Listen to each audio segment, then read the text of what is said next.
ರೈತರ ಬೇಡಿಕೆ ಈಡೇರಿಕೆಗೆ ಆಗ್ರಹಿಸಿ ಬಿಜೆಪಿ ಪ್ರತಿಭಟನೆ. E5 ನ್ಯೂಸ್ಗೆ ಸ್ವಾಗತ. ಬಿಜೆಪಿ ಸರ್ಕಾರದ ಅವಧಿಯಲ್ಲಿ ರೈತರು ತಮ್ಮ ಜಮೀನುಗಳಲ್ಲಿ ವಿದ್ಯುತ್ ಟ್ರಾನ್ಸ್ಫಾರ್ಮರ್ ಅಳವಡಿಕೆ ಮಾಡಲು 25 ರಿಂದ 30 ಸಾವಿರ ರೂಪಾಯಿ ಖರ್ಚಾಗ್ತಿತ್ತು. ಆದರೆ ಈಗಿನ ಕಾಂಗ್ರೆಸ್ ಸರ್ಕಾರದ ಅವಧಿಯಲ್ಲಿ 1 TC ಅಳವಡಿಸಿಕೊಳ್ಳಲು 2 ರಿಂದ 3 ಲಕ್ಷ ರೂಪಾಯಿ ಖರ್ಚು ಮಾಡಬೇಕಿದೆ ಅಂತ ಬಿಜೆಪಿ ತಾಲೂಕು ಒಬಿಸಿ ಮೋರ್ಚಾ ಅಧ್ಯಕ್ಷ ಎಂ ಚೌಡಪ್ಪ ಅವರು ರಾಜ್ಯ ಕಾಂಗ್ರೆಸ್ ಸರ್ಕಾರದ ಆಡಳಿತದ ವಿರುದ್ಧ ಪ್ರಹಾರ ನಡೆಸಿದರು. ಬಂಗಾರಪೇಟೆ ಪಟ್ಟಣದ ತಾಲೂಕು ಕಚೇರಿ ಮುಂಭಾಗ ಬಿಜೆಪಿ ತಾಲೂಕು ರೈತ ಮೋರ್ಚಾ ಪದಾಧಿಕಾರಿಗಳು ಕಾರ್ಯಕರ್ತರು ಜಮಾಯಿಸಿ ರೈತ ವಿರೋಧಿ ಕಾಂಗ್ರೆಸ್ ಸರ್ಕಾರದ ವಿರುದ್ಧ ಧಿಕ್ಕಾರ ಕೂಗಿ ಪ್ರತಿಭಟನೆ ನಡೆಸಿದರು. ಈ ವೇಳೆ ಮಾತನಾಡಿದ ಒಬಿಸಿ ಮೋರ್ಚಾ ತಾಲೂಕು ಅಧ್ಯಕ್ಷ ಎಂ ಚೌಡಪ್ಪ ಅವರು, ರಾಜ್ಯದಲ್ಲಿ ಕಾಂಗ್ರೆಸ್ ಅಧಿಕಾರಕ್ಕೆ ಬಂದಾಗಿನಿಂದ ರೈತರ ಮೇಲೆ ದಬ್ಬಾಳಿಕೆ, ದೌರ್ಜನ್ಯ ನಡೀತಾ ಇದೆ. ಉತ್ತರ ಕರ್ನಾಟಕದಲ್ಲಿ ಭೀಕರ ಪ್ರವಾಹ ಬಂದು ಕೋಟ್ಯಾಂತರ ಬೆಳೆ ನಷ್ಟ ಆದಾಗಲೂ ಸಹ ಕಾಂಗ್ರೆಸ್ ಸರ್ಕಾರ ಅಲ್ಲಿನ ರೈತರಿಗೆ ಪರಿಹಾರ ಧನ ನೀಡುವಲ್ಲಿ ವಿಫಲವಾಗಿದೆ. ಅನ್ನದಾತರ ಬದುಕು ಕಷ್ಟದ ಸ್ಥಿತಿಯಲ್ಲಿದ್ದರೂ ಸಹ ಕಾಂಗ್ರೆಸ್ ಸರ್ಕಾರ ರೈತರಿಗೆ ಯಾವುದೇ ರೀತಿಯ ಅನುಕೂಲತೆ ಮಾಡುವಲ್ಲಿ ಸಂಪೂರ್ಣವಾಗಿ ವಿಫಲವಾಗಿದೆ ಅಂತ ಆಕ್ರೋಶ ವ್ಯಕ್ತಪಡಿಸಿದರು. ರೈತರ ಸಮಸ್ಯೆಗಳಿಗೆ ಸ್ಪಂದಿಸುವಂತೆ ಮನವಿ ಪತ್ರವನ್ನು ರವಾನಿಸಲು ಕೋರಿ ಗ್ರೇಡ್ 2 ತಹಶೀಲ್ದಾರ್ ಗಾಯತ್ರಿ ಅವರಿಗೆ ಮನವಿ ಪತ್ರ ಸಲ್ಲಿಸಲಾಯಿತು. ಈ ಸಂದರ್ಭದಲ್ಲಿ ಮಂಡಲಾಧ್ಯಕ್ಷ ಸಂಪಂಗಿ ರೆಡ್ಡಿ, ಪ್ರಧಾನ ಕಾರ್ಯದರ್ಶಿ ಶ್ರೀನಿವಾಸ್, ನಗರಾಧ್ಯಕ್ಷ ಮಹೇಶ್, ಟಿಎಪಿಸಿಎಂಎಸ್ ನಿರ್ದೇಶಕರುಗಳಾದ ಮಾರ್ಕಂಡೇಗೌಡ ಹಾಗೂ ಸೀತಾರಾಮಪ್ಪ, ಯುವ ಮೋರ್ಚಾ ಜಿಲ್ಲಾ ಪ್ರಧಾನ ಕಾರ್ಯದರ್ಶಿ ಬಿಂದು ಮಾಧವ್, ಮಾಜಿ ಮಂಡಲ ಅಧ್ಯಕ್ಷರುಗಳಾದ ಹನುಮಪ್ಪ ಹಾಗೂ ನಾಗೇಶ್, ಮಾಜಿ ನಗರಾಧ್ಯಕ್ಷ ಶಶಿ, ಮುಖಂಡ ಜೀವನ್ ರೆಡ್ಡಿ ಸೇರಿದಂತೆ ಬಿಜೆಪಿ ಕಾರ್ಯಕರ್ತರು ಭಾಗವಹಿಸಿದ್ರು. Tumatagere Shivaraju M, E5 news, Bangarapete. ರೈತರ ಮೇಲೆ ನಡೆಸತಕ್ಕಂತ ದಬ್ಬಾಳಿಕೆಗಳು ಅಷ್ಟಿಷ್ಟಲ್ಲ.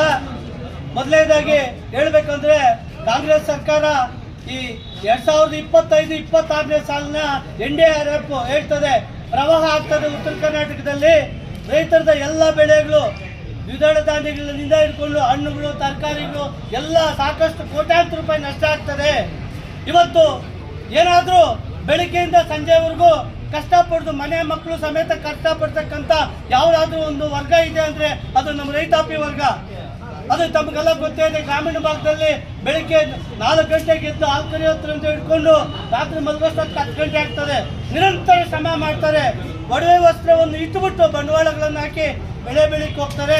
ನಮ್ಮ ಭಾರತದ ವ್ಯವಸಾಯ ನಿಮಗೆ ಗೊತ್ತೇ ಇದೆ, ಮಳೆಯೊಂದಿಗೆ ಆಗೋ ಜೂಜಾಟ ಅಂತ. ಇಷ್ಟು ಕಷ್ಟದ ನಡುವೆಯೂ ಕೂಡ ರೈತ ಬಂಡವಾಳವನ್ನು ಹಾಕಿ ಬೆಳೆ ಬೆಳೆದ್ರೆ ಅತಿವೃಷ್ಟಿಯಿಂದ ಬೆಳೆಗಳು ಹಾಳಾಗಿದ್ದಾವೆ. ಬೆಳೆಗಳು ಹಾಳಾದಾಗ NDRF ಏನು ಹೇಳ್ತದೆ ಅಂದರೆ ಒಂದು ನಿಗದಿಯನ್ನು ಮಾಡ್ತಾರೆ. ರಾಗಿಗಿಷ್ಟು ಪರಿಹಾರ ಕೊಡಬೇಕು, ಹಣ್ಣುಗಿಷ್ಟು ಪರಿಹಾರ ಕೊಡಬೇಕು, ಹಣ್ಣು ಬೆಳೆಗೆ, ತರಕಾರಿ ಬೆಳೆಗೆ ಇಷ್ಟು ಪರಿಹಾರ ಕೊಡಬೇಕು ಅಂತ NDRF ನಿಯಮಾನುಸಾರ ಹೇಳಿದ್ರು ಕೂಡ ಈ ಮೊಂಡಿ ಕಾಂಗ್ರೆಸ್ ಸರ್ಕಾರ, ಈ ರೈತನ ವಿರೋಧಿ ಕಾಂಗ್ರೆಸ್ ಸರ್ಕಾರ ಏನ್ ಮಾಡ್ತದಂದ್ರೆ ಅದರ ಬಂಡತನವನ್ನು ಮಾಡ್ತಾ ಬ್ರೇಕ್ಫಾಸ್ಟ್ ಮೀಟಿಂಗು, ಏನು ಲಂಚು, ಡಿನ್ನರು ಅಂತ ಹೇಳಿ, ನಾಟಿ ಕೋಳಿ ಅಂತ ಹೇಳಿ ಸಮಯ ಕಳ್ಕೊಂಡಿದೆ. ಆ ಡಿನ್ನರ್ಗೆ, ಆ ನಾಟಿ ಕೋಳಿಗೆ ಅನ್ನ ಹಾಕದಂತ ರೈತರ ಕಷ್ಟವನ್ನ ಬರ್ತಿದೆ ಇವತ್ತು ಆ ಭ್ರಷ್ಟ ಕಾಂಗ್ರೆಸ್ ಸರ್ಕಾರ. ಬಂಧುಗಳೇ, ಇವತ್ತು ನೋವಾಗ್ತಾ ಇದೆ. ಕಾಂಗ್ರೆಸ್ ಏನ್ ಹೇಳ್ತು ಅಂದ್ರೆ 2023ರಲ್ಲಿ ಅಧಿಕಾರಕ್ಕೆ ಬಂದಾಗ ಪ್ರಣಾಳಿಕೆಯಲ್ಲಿ ಸೇರಿಸ್ತು. ರೈತರ, ನಾವು ಕೋಲಾರ ಜನ ಹೆಚ್ಚಾಗಿ ರೈತಾಪಿ ಜನ, ಅದರಲ್ಲೂ ಹೈನುಗಾರಿಕೆಯಿಂದ ಹೆಚ್ಚಿಗೆ ಬದುಕ್ತಾ ಇರ್ತಕ್ಕಂಥ ಜನ ನಾವು ಹಾಲಿಂದ ಜೀವನ ಮಾಡ್ತಾ ಇದ್ದೀರಿ. ಹಾಲಿನ ಪ್ರೋತ್ಸಾಹ ಧನವನ್ನ 5 ರೂಪಾಯಿಯಿಂದ 7 ರೂಪಾಯಿಗೆ ಹೆಚ್ಚಿಸ್ತೀನಿ ಅಂತ ಹೇಳ್ಬಿಟ್ಟು ಪ್ರಣಾಳಿಕೆಯಲ್ಲಿ ಹಾಕಿದ್ರು. ಕಾಂಗ್ರೆಸ್ ಸರ್ಕಾರ ಮಾತೆತ್ತಿದ್ರೆ ಹೇಳ್ತದೆ ನಾವು ನುಡಿದಂತೆ ನಡೆದಿದ್ದೇವೆ. ಏನು ಸ್ವಾಮಿ ನೀವು ನುಡಿದಂತೆ ನಡೆದಿರೋದು? 5 ರೂಪಾಯಿಯಿಂದ 7 ರೂಪಾಯಿಗೆ ಹೆಚ್ಚಿಸ್ತೀವಿ ಅಂತ ಪ್ರಣಾಳಿಕೆಯಲ್ಲಿ ಹಾಕಿದ್ರಲ್ಲ, ಯಾಕೆ ಮಾಡಲಿಲ್ಲ? ಏನು ನಿಮ್ಮ ನುಡಿದಂತೆ ಮಾತು ಅಂತ ಅವರಿಗೆ ಧಿಕ್ಕಾರವನ್ನು ಕೂಗ್ತಾ ಇದೀವಿ. ಅದು ಅಲ್ಲದೆ ಒಂದು ಟ್ರಾನ್ಸ್ಫಾರ್ಮರ್, ಒಂದು TCಯನ್ನ ರೈತರು ಸಿಂಗಲ್ ಫೇಸ್ ಬರುತ್ತೆ, ವೋಲ್ಟೇಜ್ಗಳು ಬರೋದಿಲ್ಲ. ಬೋರ್ವೆಲ್ಸ್ಗೆ ವೋಲ್ಟೇಜ್ಗಳು ಬರುತ್ತೆ, ಮೋಟರ್ಗಳು ಸುಟ್ಟೋಗ್ತವೆ. ಬಿಜೆಪಿ ಸರ್ಕಾರ ಇದ್ದಾಗ ಒಂದು ಟ್ರಾನ್ಸ್ಫಾರ್ಮರ್ ಅಳವಡಿಸ್ಕೋಬೇಕಾಗಿದ್ರೆ ಖಾಲಿ 25 ರಿಂದ 30 ಸಾವಿರ ಫೀಸ್ ಕಟ್ಟಿದ್ರೆ, ಶುಲ್ಕ ಕಟ್ಟಿದ್ರೆ ಸಾಕಾಗಿತ್ತು. ಓನ್ TC ಆಗ್ತಾ ಇತ್ತು. 18 ಸಾವಿರ ರೂಪಾಯಿ ಫೀಸು, ಉಳಿದಿದ್ದ ಖರ್ಚು ವೆಚ್ಚ ಎಲ್ಲ ಸೇರಿ 25 ರಿಂದ 30 ಸಾವಿರ ಬರ್ತಾ ಇತ್ತು. ಅದೇ ಇವತ್ತು TC ಹಾಕ್ಸ್ಕೋಬೇಕು ಅಂದ್ರೆ, ಇವತ್ತು ಓನ್ ಟ್ರಾನ್ಸ್ಫಾರ್ಮರ್ ಹಾಕ್ಸ್ಕೋಬೇಕು ಅಂದ್ರೆ ರೈತ 2.5 ಲಕ್ಷ ರೂಪಾಯಿ ಖರ್ಚಾಗ್ತದೆ. ಏನ್ ಸ್ವಾಮಿ ನಿಮ್ಮ ಹತ್ರ ರೈತರ ಸಾಯದ? ಇವತ್ತು ನೋಡ್ತಾ ಇದೀವಿ ಏನು ಈ ಸಾಗುವಳಿ ಅಕ್ರಮ ಸಕ್ರಮದಲ್ಲಿ ಈ ಯಾರ ಫಲಾನುಭವಿ ರೈತನು ಪೊಸಿಷನ್ ಅಲ್ಲಿ ಇದ್ದೋ ಅವನಿಗೆ ದರಖಾಸ್ತು ಸಮಿತಿ ಮುಖಾಂತರ 5 ಎಕರೆ 3 ಎಕರೆ ಮಂಜೂರು ಮಾಡಿಕೊಟ್ಟಿದ್ದಾರೆ ಸರ್ಕಾರ ಮಾಡಿಕೊಟ್ಬಿಟ್ಟು ಇವಾಗ ಅದನ್ನು ಫಾರೆಸ್ಟು ಅಂತ ಹೇಳಿ ಅದನ್ನು ಗುಳ್ಳೆ ಹಬ್ಸ್ತಕ್ಕಂಥ ಕೆಲಸ ಮಾಡ್ತಾ ಇದ್ದಾರೆ. ರೈತರು 20-30 ವರ್ಷಗಳಿಂದ ವ್ಯವಸಾಯ ಮಾಡ್ಕೊಂಡಿದ್ದಾನೆ, ತನ್ನ ಆ ಜಮೀನಲ್ಲೇ ಜೀವನ ಕಟ್ಕೊಂಡಿದ್ದಾನೆ. ಇವತ್ತು ಒಕ್ಕಲಿಸ್ತಕ್ಕಂಥ ಕೆಲಸ ಅರಣ್ಯ ಇಲಾಖೆ ಮಾಡ್ತಾ ಇದ್ರೆ ಇವರು ಜವಾಬ್ದಾರಿ ತಗೊಳ್ತಾ ಇಲ್ಲ.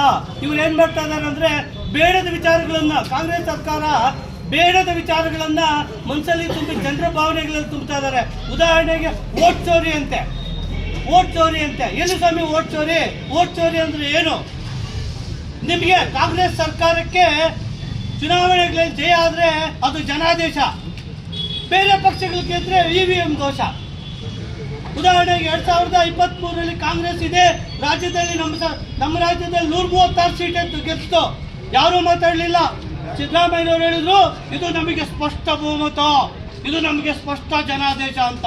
ಆಯ್ತು ಸ್ವಾಮಿ, ಒಪ್ಕೊಳ್ಳೋಣ ಪ್ರಜಾ ತೀರ್ಪನ್ನ. ಅದೇ ಬಿಹಾರದಲ್ಲಿ ನಮ್ಮ ಪಕ್ಷಕ್ಕೆ ತೀರ್ಪು ಕೊಟ್ಟ ಜನ ಇದರಲ್ಲಿ EVM ದೋಷ ಇದೆ ರೀ, ಇದರಲ್ಲಿ ಮತಗಳ ತರ ಇದೆ ರೀ. ಏನ್ ಸ್ವಾಮಿ ಇದು ನಿಮ್ಮ ನಾಟಕ? ಜನ ಅಬ್ಸರ್ವ್ ಮಾಡ್ತಾ ಇದ್ದಾರೆ. ಇದು ಇಂಥ ವೃತ್ತ ವಿಚಾರಗಳನ್ನ ಕಾಲಹರಣ ಮಾಡೋ ಬದಲು ರೈತರ ಕಡೆ ಗಮನ ಕೊಡಬೇಕು, ರೈತರ ಸಮಸ್ಯೆಗಳನ್ನು ಈಡೇರಿಸಬೇಕು. ರೈತರ ಸಮಸ್ಯೆಗಳನ್ನು ಈಡೇರಿಸದೆ ಹೋದ್ರೆ ನಮ್ಮ ಪಕ್ಷದ ವತಿಯಿಂದ ರೈತರ ಪರವಾಗಿ, ರೈತರ ಅನುಕೂಲಕ್ಕಾಗಿ ನಾವು ಉಗ್ರ ಹೋರಾಟವನ್ನು ಮಾಡ್ತೀವಿ ಅಂತ ರಾಜ್ಯ ಸರ್ಕಾರಕ್ಕೆ ಎಚ್ಚರಿಕೆ ಕೊಡ್ತಾ ಇದ್ದೇವೆ. ದೌರ್ಜನ್ಯಗಳು, ರೈತರ ಮೇಲೆ ನಡೆಸ್ತಕ್ಕಂಥ ದಬ್ಬಾಳಿಕೆಗಳು ಅಷ್ಟಿಷ್ಟಲ್ಲ. ಮೊದಲನೇದಾಗಿ ಹೇಳ್ಬೇಕಂದ್ರೆ ಕಾಂಗ್ರೆಸ್ ಸರ್ಕಾರ ಈ 2025-26ನೇ ಸಾಲಿನ NDRF ಹೇಳ್ತದೆ ಪ್ರವಾಹ ಆಗ್ತದೆ ಉತ್ತರ ಕರ್ನಾಟಕದಲ್ಲಿ. ರೈತರದ ಎಲ್ಲ ಬೆಳೆಗಳು, ದ್ವಿದಳ ಧಾನ್ಯಗಳಿಂದ ಹಿಡ್ಕೊಂಡು ಹಣ್ಣುಗಳು, ತರಕಾರಿಗಳು ಎಲ್ಲ ಸಾಕಷ್ಟು ಕೋಟ್ಯಾಂತರ ರೂಪಾಯಿ ನಷ್ಟ ಆಗ್ತದೆ. ಇವತ್ತು ಏನಾದ್ರೂ ಬೆಳಿಗ್ಗೆಯಿಂದ ಸಂಜೆವರೆಗೂ ಕಷ್ಟಪಡ್ದು ಮನೆ ಮಕ್ಕಳು ಸಮೇತ ಕಷ್ಟಪಡ್ತಕ್ಕಂಥ ಯಾವ್ದಾದ್ರೂ ಒಂದು ವರ್ಗ ಇದೆ ಅಂದ್ರೆ ಅದು ನಮ್ಮ ರೈತಾಪಿ ವರ್ಗ. ಅದು ತಮಗೆಲ್ಲ ಗೊತ್ತೇ ಇದೆ. ಗ್ರಾಮೀಣ ಭಾಗದಲ್ಲಿ ಬೆಳಿಗ್ಗೆ 4 ಗಂಟೆಗೆ ಎದ್ದು ಹಾಲು ಕರಿಯೋತ್ರ ಅಂತ ಹಿಡ್ಕೊಂಡು ರಾತ್ರಿ ಮಲಗೋಷ್ಟಕ್ಕೆ 10 ಗಂಟೆ ಆಗ್ತದೆ. ನಿರಂತರ ಶ್ರಮ ಮಾಡ್ತಾರೆ. ಒಡವೆ ವಸ್ತ್ರವನ್ನು ಇಟ್ಟುಬಿಟ್ಟು ಬಂಡವಾಳಗಳನ್ನು ಹಾಕಿ ಬೆಳೆ ಬೆಳಿಕ್ ಹೋಗ್ತಾರೆ. ನಮ್ಮ ಭಾರತದ ವ್ಯವಸಾಯ ನಿಮಗೆ ಗೊತ್ತೇ ಇದೆ, ಮಳೆಯೊಂದಿಗೆ ಆಗೋ ಜೂಜಾಟ ಅಂತ. ಇಷ್ಟು ಕಷ್ಟದ ನಡುವೆಯೂ ಕೂಡ ರೈತ ಬಂಡವಾಳವನ್ನು ಹಾಕಿ ಬೆಳೆ ಬೆಳೆದ್ರೆ ಅತಿವೃಷ್ಟಿಯಿಂದ ಬೆಳೆಗಳು ಹಾಳಾಗಿದ್ದಾವೆ. ಬೆಳೆಗಳು ಹಾಳಾದಾಗ NDRF ಏನ್ ಹೇಳ್ತದೆ ಅಂದ್ರೆ ಒಂದು ನಿಗದಿಯನ್ನು ಮಾಡ್ತಾರೆ. ರಾಗಿಗಿಷ್ಟು ಪರಿಹಾರ ಕೊಡಬೇಕು, ಹಣ್ಣುಗಿಷ್ಟು ಪರಿಹಾರ ಕೊಡಬೇಕು, ಹಣ್ಣು ಬೆಳೆಗೆ, ತರಕಾರಿ ಬೆಳೆಗೆ ಇಷ್ಟು ಪರಿಹಾರ ಕೊಡಬೇಕು ಅಂತ NDRF ನಿಯಮಾನುಸಾರ ಹೇಳಿದ್ರು ಕೂಡ ಈ ಮೊಂಡಿ ಕಾಂಗ್ರೆಸ್ ಸರ್ಕಾರ, ಈ ರೈತನ ವಿರೋಧಿ ಕಾಂಗ್ರೆಸ್ ಸರ್ಕಾರ ಏನ್ ಮಾಡ್ತದಂದ್ರೆ ಅದರ ಬಂಡತನವನ್ನ ಮಾಡ್ತಾ ಬ್ರೇಕ್ಫಾಸ್ಟ್ ಮೀಟಿಂಗು, ಏನು ಲಂಚು, ಡಿನ್ನರ್ ಅಂತ ಹೇಳಿ ನಾಟಿ ಕೋಳಿ ಅಂತ ಹೇಳಿ ಸಮಯ ಕಳ್ಕೊಂಡಿದೆ. ಆ ಡಿನ್ನರ್ಗೆ, ಆ ನಾಟಿ ಕೋಳಿಗೆ ಅನ್ನ ಹಾಕದಂತ ರೈತರ ಕಷ್ಟವನ್ನ ಮರ್ತಿದೆ ಇವತ್ತು ಆ ಭ್ರಷ್ಟ ಕಾಂಗ್ರೆಸ್ ಸರ್ಕಾರ. ಬಂಧುಗಳೇ, ಇವತ್ತು ನೋವಾಗ್ತಾ ಇದೆ. ಕಾಂಗ್ರೆಸ್ ಏನ್ ಹೇಳ್ತು ಅಂದ್ರೆ 2023ರಲ್ಲಿ ಅಧಿಕಾರಕ್ಕೆ ಬಂದಾಗ ಪ್ರಣಾಳಿಕೆಯಲ್ಲಿ ಸೇರಿಸ್ತು. ರೈತರ, ನಾವು ಕೋಲಾರ ಜನ ಹೆಚ್ಚಾಗಿ ರೈತಾಪಿ ಜನ, ಅದರಲ್ಲೂ ಹೈನುಗಾರಿಕೆಯಿಂದ ಹೆಚ್ಚಿಗೆ ಬದುಕ್ತಾ ಇರ್ತಕ್ಕಂಥ ಜನ ನಾವು ಹಾಲಿನ ಜೀವನ ಮಾಡ್ತಾ ಇದ್ದೀರಿ. ಹಾಲಿನ ಪ್ರೋತ್ಸಾಹ ಧನವನ್ನ ಹಾಕಿದ್ರಲ್ಲ, ಯಾಕೆ ಮಾಡಲಿಲ್ಲ? ಏನು ನಿಮ್ಮ ಮಾತು ಅಂತ ಅವರಿಗೆ ಧಿಕ್ಕಾರವನ್ನು ಕೂಗ್ತಾ ಇದೀವಿ. ಅದು ಅಲ್ಲದೆ ಒಂದು ಟ್ರಾನ್ಸ್ಫಾರಂ, ಒಂದು TCಯನ್ನ ರೈತರು ಸಿಂಗಲ್ ಫೇಸ್ ಬರುತ್ತೆ, ವೋಲ್ಟೇಜ್ಗಳು ಬರೋದಿಲ್ಲ. ಬೋರ್ವೆಲ್ಸ್ಗೆ ವೋಲ್ಟೇಜ್ಗಳು ಬರುತ್ತೆ, ಮೋಟರ್ಗಳು ಸುಟ್ಟೋಗ್ತವೆ. ಬಿಜೆಪಿ ಸರ್ಕಾರ ಇದ್ದಾಗ ಒಂದು ಟ್ರಾನ್ಸ್ಫಾರಂ ಅನ್ನು ಅಳವಡಿಸ್ಕೋಬೇಕಾಗಿದ್ರೆ ಖಾಲಿ 25,000-30 ಸಾವಿರ ಫೀಸ್ ಕಟ್ಟಿದ್ರೆ, ಶುಲ್ಕ ಕಟ್ಟಿದ್ರೆ ಸಾಕಾಗಿತ್ತು. TC ಆಗ್ತಾ ಇತ್ತು. 18,000 ರೂಪಾಯಿ ಫೀಸು, ಉಳಿದಿದ್ದ ಖರ್ಚು ವೆಚ್ಚ ಎಲ್ಲ ಸೇರಿ 25,000-30 ಸಾವಿರ ಬರ್ತಾ ಇತ್ತು. ಅದೇ ಇವತ್ತು TC ಹಾಕ್ಸ್ಕೋಬೇಕು ಅಂದ್ರೆ, ಇವತ್ತು ಟ್ರಾನ್ಸ್ಫಾರಂ ಹಾಕ್ಸ್ಕೋಬೇಕು ಅಂದ್ರೆ ರೈತ 2.5 ಲಕ್ಷ ರೂಪಾಯಿ ಖರ್ಚಾಗ್ತದೆ. ಏನ್ ಸ್ವಾಮಿ ನಿಮ್ಮ ಹತ್ರ ರೈತರು ಸಾಯದ? 2.5-3 ಲಕ್ಷ ವೆಚ್ಚ ಆಗ್ತದೆ. ಏನೋ 5,000-10,000 ರೈಸ್ ಆದ್ರೆ ಅದನ್ನ ನಾವು ಸರ್ಕೊಳ್ಳೋಣ. ಇಷ್ಟು ರೈಸ್ ಮಾಡ್ತಕ್ಕಂಥ ಕಾಂಗ್ರೆಸ್ ಸರ್ಕಾರ ಇದು ರೈತರ ಮೇಲೆ ಹೊಟ್ಟೆ ಮೇಲೆ ಹೊಡ್ತಕ್ಕಂಥ ಸರ್ಕಾರ ಅಂತ ನಾವು ಹೇಳಲಿಕ್ಕೆ ಇಷ್ಟಪಡ್ತೀವಿ.